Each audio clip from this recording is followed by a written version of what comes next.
Hola, ¿qué tal? ¿Cómo les va a todos? Bienvenidos a una nueva edición de Hipertexto 23, hoy con una invitada de lujo a quien pasamos a presentar.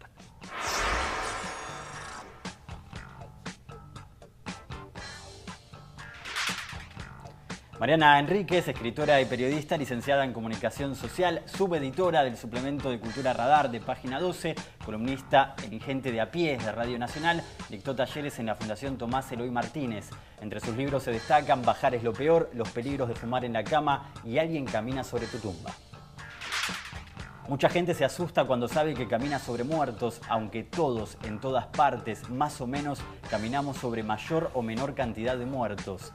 Hay muchos más muertos que vivos, es una verdad sencilla y todos terminan hechos tierra. Esta frase corresponde a su libro Alguien camina sobre tu tumba.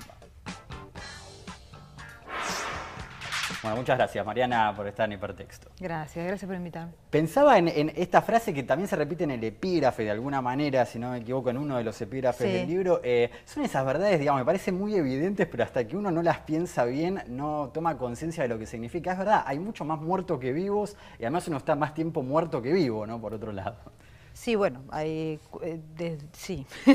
La frase de fuerte, la frase en realidad es la cita del libro es de Flannery O'Connor. Sí.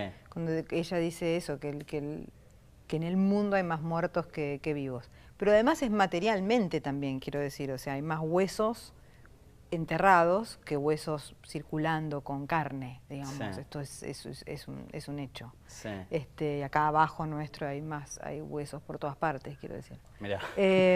Sí. Y a mí me parece una idea muy inquietante y muy divertida también al mismo tiempo, porque a mí las cosas macabras e inquietantes me divierten.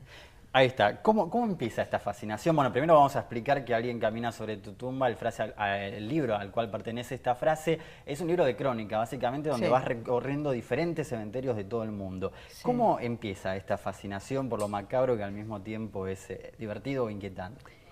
Empezó de chica de ser, de ser una niña provocadora, sí, medio punk, medio gótica, que me gustaba meterme como en cosas prohibidas, entre comillas, pero en esa línea, no en cosas prohibidas de otro tipo, bueno, de otro tipo también, pero quiero decir, en pero esa línea, pero no es el tema, es el tema de otro de los libros, pero no de este.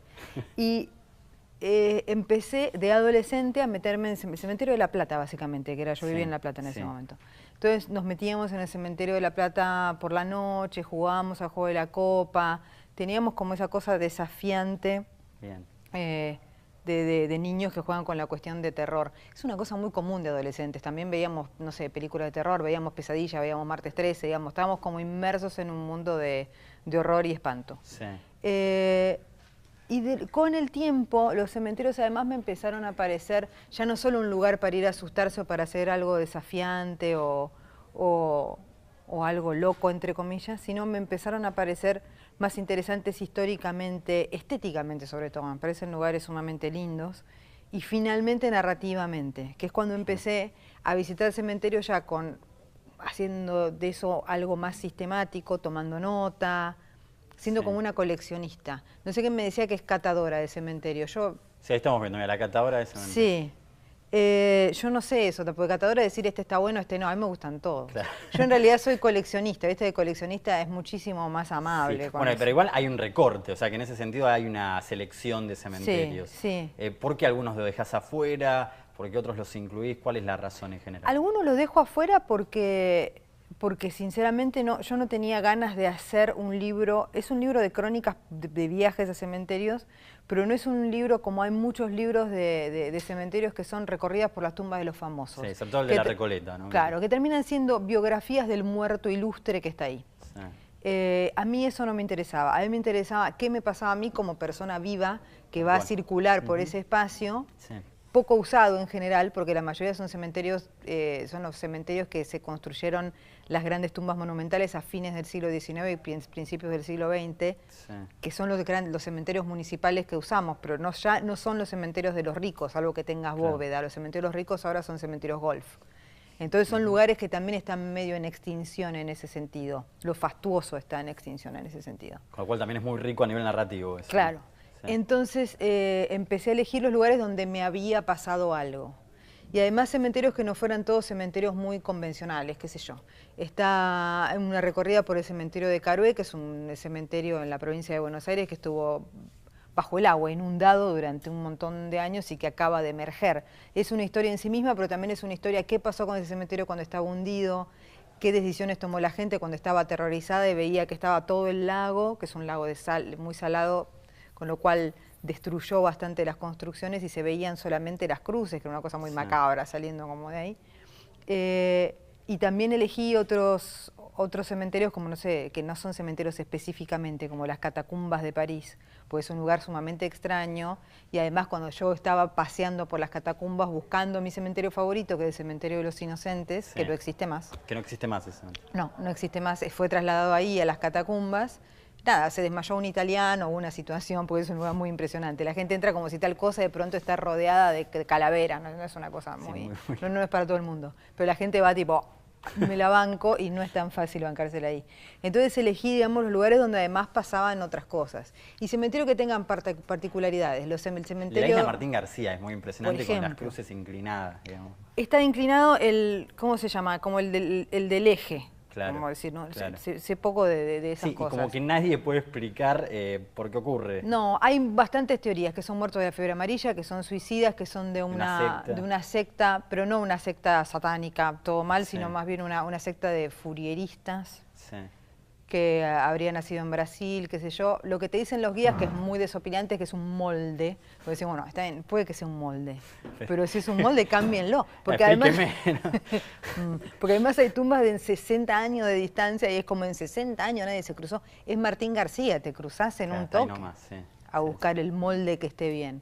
Sí. Bueno, y lo que es más lindo de todo es que nadie se molesta mucho en averiguar por qué están inclinadas, porque, qué sé yo, son tumbas. No es una cosa que los historiadores desesperan por saber qué es eso. Ahora, también los cementerios dan una pauta de la relación que se tiene con los muertos, ¿no? A todo sentido, a nivel institucional inclusive. ¿Qué cosas encontraste interesantes con respecto a eso, teniendo en cuenta la diversidad de cementerios y de países que vas recorriendo? Bueno, está el de México, que recién hablábamos, que es también impresionante, ¿no? En México fui a los dos de Guadalajara. El libro también busca tener cierta como precariedad en el viaje. O sea, yo no soy una persona rica que puede decir, bueno, me voy a ver el cementerio de no sé qué. Viaje donde voy, aprovecho y me voy al cementerio. Claro. Como soy escritora, los dos cementerios mexicanos son de Guadalajara porque voy a la Feria de Guadalajara. Claro. El chiste de esa crónica es que nunca puedo ir cuando es el Día de los Muertos, que es donde a mí me gustaría ir. Entonces voy a cementerios buscando restos del Día de los Muertos, pero están todos limpios, qué sé yo. Sí. Es muy particular lo que pasa en los cementerios de Guadalajara igual, porque los dos que están en la crónica, uno es un cementerio museo, que eso ocurre mucho, no se usa más, no se entierra más, es el que más leyendas tiene, entre comillas, y el otro es el cementerio municipal, que es enorme, que es donde se entierra gente. En general lo que encontré en casi todos los cementerios es que son de poco uso, la gente va poco. La experiencia más clara de ir a un cementerio, de todos los que fui, y hay cementerios de Australia, hay cementerios de América Latina varios, hay cementerios de Europa, hay cementerios de Estados Unidos, muchos, es estar solo en el cementerio. O sea, no hay nadie visitando, no hay nadie alrededor. No, en general no, quizá algún día, pero hay excepciones también. El cementerio de Lima, por ejemplo, son dos también, es parecido a esto de lo que pasa en México, en Lima. Está el cementerio Presbítero Maestro, es un cementerio monumental al estilo de La Recoleta, pero bastante más fastuoso. Sí. Y enfrente está el cementerio del Ángel. Está en un barrio bastante pobre, ¿no? Si no me equivoco. Sí, está en un barrio recontra pesado. Sí. Y enfrente es el cementerio popular donde va un montón de gente, venden Nextel, bailan, hay de comer, está buenísimo. Sí, pero vos estás en el cementerio monumental, que es fabuloso, estás solo. Y enfrente hay un montón de gente usándolo al cementerio, ahí todavía hay un uso del cementerio como espacio público. Pero cada vez se va achicando más, eso es lo principal que vas notando. Y también es extraño que nadie lo ocupe. Quiero decir, hay sociedades como las nuestras, vos decís, todo ese espacio y nadie lo ocupa, no estoy dando ideas. Sí, contás qué pasó, no me acuerdo dónde, pero en uno de los cementerios hubo ese... El cementerio del Cairo es una ciudad. El cementerio del Cairo, claro. Es una ciudad, en el cementerio del Cairo vive gente. Claro. Pasó otra vez también, famosamente, pasaron en otros lados, pero famosamente en el cementerio de Monrovia, en África, pero también era una guerra civil, es una situación totalmente Sí, pero es verdad que uno excepcional. se pregunta por qué no pasa más, ¿no? Es raro. Lugar, y nadie Claro. va, además, tampoco es que, pero bueno. Debe ser el respeto que inspira la muerte. Sí, el miedo. Sí. Sí. Me quedé pensando en lo que decías del Día de los Muertos. ¿Qué te genera esa celebración? Digamos, ¿qué significa Me para...? encanta, me parece una hermosura. Me parece una hermosura de colorido, me parece una hermosura como de identidad cultural, me parece lindísimo. A pesar de que no fuiste al No, cementerio. no sé si quiero ir ahora. Claro, Porque claro. nada, tengo como cierta idealización. Tengo amigos mexicanos que me dicen, no es para tanto, y me amarga que me digan eso, pero qué sé yo. Claro, tenés miedo de decepcionarte en algún punto. Tengo miedo de decepcionar, qué sé yo. Bueno, volviendo un poco a tu literatura, digamos, una de las cosas que pensaba es que en general trabajás un género, que es el género terror, gótico, bueno, hay muchas variantes, pero Sí. más o menos tiene que ver con eso. En una época donde en general el género está bastante vapuleado, o que por lo menos está bien visto la fusión, la mezcla de géneros en todo sentido. Sí. Es interesante esa diferencia, ¿no? Que uno se podría pensar, esa primera diferencia. ¿Una diferencia de qué tipo? Claro, decís? como que, digamos, vos te dedicás a un género de alguna Sí. manera, con novelas, con cuentos, Sí. cuando en general se habla más de la fusión de géneros, en general se escribe Sí. más desde la fusión, ¿no? Sí. Es que yo creo que algo de fusión hay casi En todo. casi no hay, creo que no hay géneros muy puros a esta altura, me parece. Claro. Y mis cuentos de terror son cuentos que tienen todos inesperadamente, por como soy yo y por la literatura que me interesa, terminan teniendo todos casi un trasfondo político. Eso lo hablaba el otro día, sí. o lo leí en un prólogo de una selección de cuentos de terror argentino de Elvio Gandolfo, que Elvio decía que todos estos cuentos también, si uno le cambiaba, los que había seleccionado él, se les cambiaba el título y ponía antología de cuentos políticos, eran cuentos políticos también, además de ser cuentos de terror. Sí. Pasa mucho. Pero pasa mucho también... Bueno, de hecho, el último caso, perdón, de este Sí. libro también habla de eso, ¿no? Bueno, el cierre de Alguien camina sobre tu tumba, el Sí. último, que en realidad esa experiencia fue la que me terminó dando la idea de decir, bueno, todas estas notas que tomé de todos estos cementerios del mundo tienen una narrativa que es otra y que de alguna manera se cristaliza acá. De lo que se trata la última crónica es el entierro de la madre de Marta Dillon en el cementerio de La Reja, en Moreno. La madre de Marta Dillon había estado desaparecida desde el 77 o 78, no me acuerdo en este momento, Sí. Marta Taboada. Y el equipo de antropología forense identificó los restos. Entonces hubo un entierro de los restos en la bóveda familiar que fue multitudinario, un acto militante, pero además familiar también al mismo tiempo, o sea, estaba toda la familia, era un entierro. Claro. Y muy reparador, era una situación como muy, obviamente dolorosa, pero de mucho alivio, muy festiva, hacía un frío terrible ese día, era todo conspiraba para que eso fuera muchísimo más triste y no fue para nada triste. Y ahí, después de esa experiencia, dije, bueno, con esta crónica, si lo logro, da para cerrar el libro porque de alguna manera explica que todo lo otro no es solamente una especie de fascinación mórbida, sino que sí, es una fascinación mórbida, pero... que tiene su sentido, ¿no? Claro, tiene su sentido en que sí. me crié en un país donde saber dónde están los huesos y que tengan un nombre y que tengan un lugar es una cosa muy importante, muy tranquilizadora. Y es interesante además, Mariana, lo sutil que se puede ser, digamos, hablando de política mediante un género como el terror, inclusive pensaba la palabra terrorismo o Estado, ¿no? Que puede llegar a dar cuenta de eso. Y hay un cuento tuyo que se llama La casa de Adela, si no me equivoco, que no está incluido en Los peligros que fueron en la cama, que uno también podría pensar que... Digo, desaparece una chica que va a una casa embrujada y no hay rastros, no se sabe qué pasó. Se queda dentro de la casa, básicamente, es como si la casa se la chupara. Pero claro, lo que pasa ese interrogante, digo, es muy político. La casa se la chupara, acabo de decir. Bueno. Digamos, en un fallido impresionante. Sí, claro. Y al mismo tiempo es un cuento de terror, porque la niña termina convirtiéndose como en un fantasma del barrio y en una especie de leyenda urbana. Pero eso es una técnica del terror que yo aprendí de escritores de terror como Stephen King, por ejemplo, de los escritores de terror social. Si vos pensás Carrie, que es una narrativa que más o menos todo el mundo maneja, de lo que si uno le saca la telequinesis que tiene la chica que puede mover objetos con la mente y qué sé yo, de lo que se trata ese libro es de bullying, de una masacre escolar y del fanatismo religioso. Tal cual. Sí. O sea, se trata de 3 grandes dramas sociales de la clase media contados desde el terror, norteamericana blanca, contados desde el terror. Lo único que le agrega es que esa niña abusada tiene telequinesis y ahí estalla el desastre. Pero yo lo aprendí, la verdad es que lo aprendí de él. Me di cuenta que eso era posible a partir de leerlo a él. En vez de leer el terror puro cósmico, casi despojado de lo real, tipo Lovecraft, que me gusta, pero que no es lo que yo escribo. Me gusta leerlo. Pero... Y en general hay que decir que no llega tanto, ¿no? En general llega más al terror, digamos, de tipo social, psicológico. Hay gente que eso le da mucho miedo. ¿Sí? Yo me acuerdo una vez charlando, no me acuerdo con quién ya, que me decía, ¿cómo puedes decir que no te da miedo Lovecraft? Y le digo, no sé, me resulta tan lejano. También me pasa lo mismo. Es difícil, digamos, sentir miedo a través de la literatura es tan difícil como hacer reír, ¿no? Sí, es difícil. ¿Cuáles son las técnicas, digamos, porque lo lográs, digo, y lo dice mucho, no lo digo yo, ¿no? Muchos lectores, escritores lo dicen, genera miedo leer tus cuentos. ¿Cuáles son algunos de los secretos?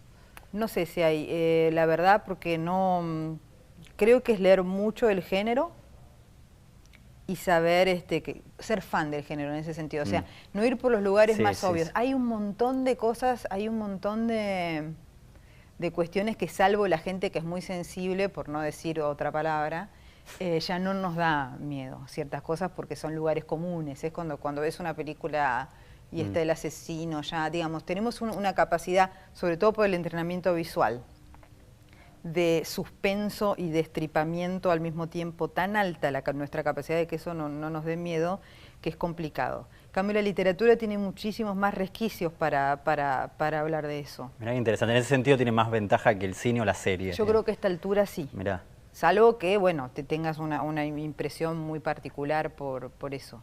Y si conoces mucho del género y leíste mucho, medio que te vas dando cuenta lo que está demasiado usado. Lo que dentro del género del terror es el equivalente a fue todo un sueño. Tal cual, lo que no y puedes se despertó, hacer, y se despertó. Eso ya no se puede hacer más, o empezar una narrativa diciendo, bueno, este tipo se murió y les voy a contar por qué. No me importa, la muerte viene a lo último, porque si no el tipo no me interesa. Tal cual. Bueno, hay un montón de cosas que leyendo mucho uno se empieza a dar cuenta que ¿Y cuáles son esos autores o películas que por ahí te inspiraron en su momento? A mí me gusta mucho, hay un escritor que no escribe exclusivamente terror, que es inglés, que se llama Neil Gaiman, que me parece que trabaja de una manera como con fantasía oscura que a mí me interesa mucho. Me gustan últimamente varias escritoras mujeres, hay una chica que está totalmente desquiciada, es una irlandesa que se llama Kathleen Kiernan, o sea, van a lugares muy lejanos. Hay un primo fino de Stephen King que se llama Peter Straub. La mayoría de los que estoy citando son en inglés porque es un género que claramente es sobre todo anglosajón. Sí. Hay un tipo sueco que se llama John Ajvide Lindqvist que está haciendo una cosa muy interesante con vampiros, por ejemplo, pero el clima de lo que habla, o sea, es un sueco que habla de la Suecia de los años 80 cuando empieza a desmoronarse el estado de bienestar. Y mete en eso una historia de vampiros, o sea, el tema del chupasangre, etcétera, en ese contexto del desmoronamiento del estado de bienestar sueco, funciona también, pero no como metáfora o símbolo, funciona sencillamente. Puede hablar de política a través de meter el elemento. Sí, a veces es más miedo. eficaz eso que ir directamente, ¿no? Llama la atención. En general, yo creo que tenés que tener esa sensibilidad, digamos, ¿no? Sí, o sea, que si uno trata de hacerlo, yo hay cosas que no sé, yo no te puedo escribir una novela policial porque yo no entiendo, yo veo una película policial. Y no te pasa nada. No solo eso, sino que soy la persona que está todo el tiempo diciendo, ¿qué pasó? No entendí. ¿Quién lo mató? O sea, es un tipo de narrativa que a mí es como si no la entendiera. Me la tenés que explicar muchísimo. Mariana, antes de terminar, te quería hablar de, Bajar es lo peor, ¿no? Esta novela que reeditaste, la escribiste de muy chica y de hecho generó muchísimo este comentario que se decía que era la escritora más joven del país. Sí. Un spot de radio. ¿Sí? ¿Qué onda? ¿Qué te pasa, digamos, con esta novela que se volvió a reeditar después de 20 años? Casi 20 años, ¿no? Digamos casi 20 años que me amargó. Bueno, cuando la escribí tenía 17, 18, estaba terminando la secundaria y la publiqué a los 21, creo. No, 25, sí. 25, 21, 22 años. Era re chica. No, es una novela que me sigue, a ver, no sé si, no la releí. Es verdad eso que no corregiste nada. Nada, no toco nada, no me parece una barbaridad tocar. Los textos le pertenecen al tiempo, no al autor.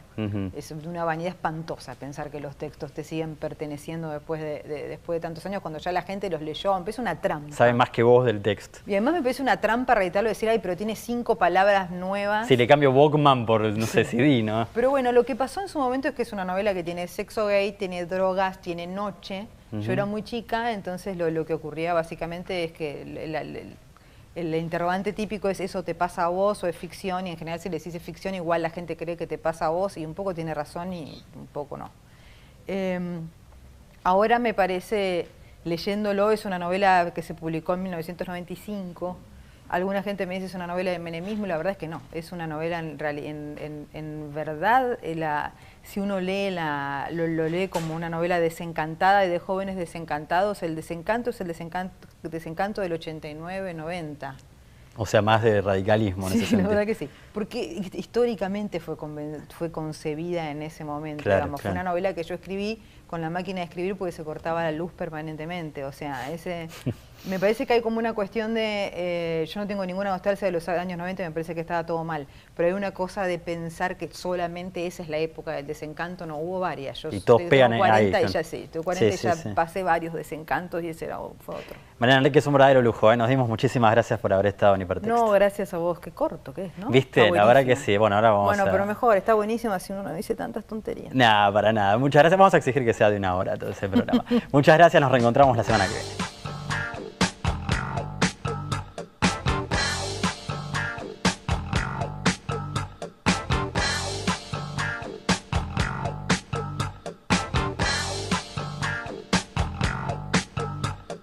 Inquietantes me divierten. Ahí está. ¿Cómo empieza esta fascinación? Bueno, primero vamos a explicar que alguien camina sobre tu tumba. El libro al cual pertenece esta frase es un libro de crónica, básicamente, donde vas recorriendo diferentes cementerios de todo el mundo. Sí. ¿Cómo empieza esta fascinación por lo macabro que al mismo tiempo es divertido o inquietante? Empezó de chica de ser, de ser una niña provocadora, sí, medio punk, medio gótica, que me gustaba meterme como en cosas prohibidas, entre comillas, pero en esa línea, no en cosas prohibidas de otro tipo, de otro tipo también. Pero...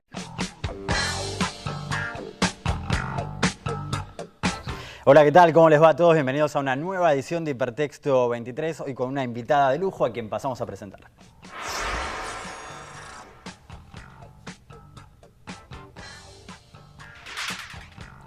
Mariana Enríquez, escritora y periodista, licenciada en Comunicación Social, subeditora del suplemento de Cultura Radar de Página 12, columnista en Gente de a Pie de Radio Nacional, dictó talleres en la Fundación Tomás Eloy Martínez. Entre sus libros se destacan Bajar es lo peor, Los peligros de fumar en la cama y Alguien camina sobre tu tumba. Mucha gente se asusta cuando sabe que camina sobre muertos.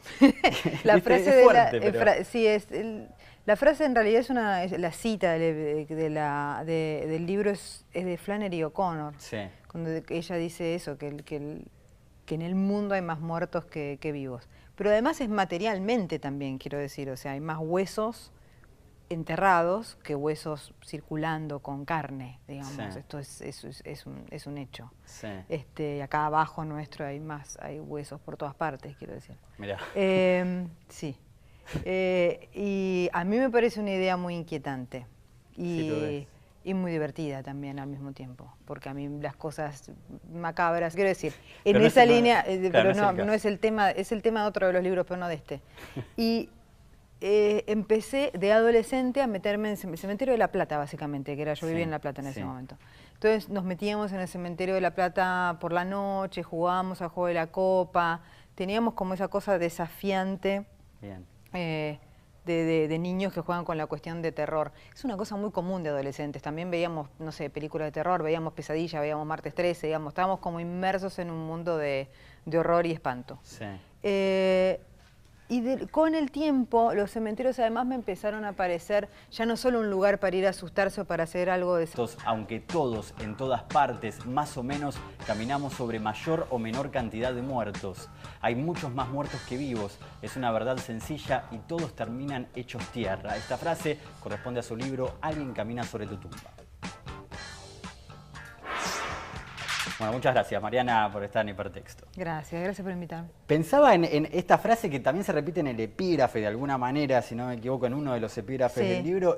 Son esas verdades, digamos, me parecen muy evidentes, pero hasta que uno no las piensa bien, no toma conciencia de lo que significa. Es verdad, hay mucho más muertos que vivos y además uno está más tiempo muerto que vivo, ¿no? Por otro lado. Sí, bueno, sí.